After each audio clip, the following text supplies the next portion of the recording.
Hi friends, welcome back to my channel Vasanthi vlogs. ఈరోజు మనం గుంటూరు ఆచార్య నాగార్జున యూనివర్సిటీకి అతి దగ్గరలో కొలువై ఉన్న శ్రీ దశావతారం వెంకటేశ్వర స్వామి ఆలయాన్ని దర్శించుకుందాం.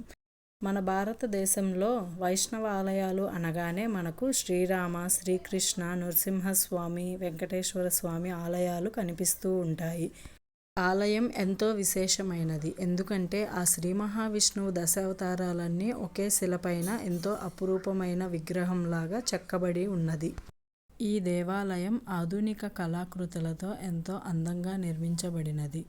ఈ దేవాలయం చుట్టూ మనకు దేవతా ప్రతిమలు కనబడతాయి.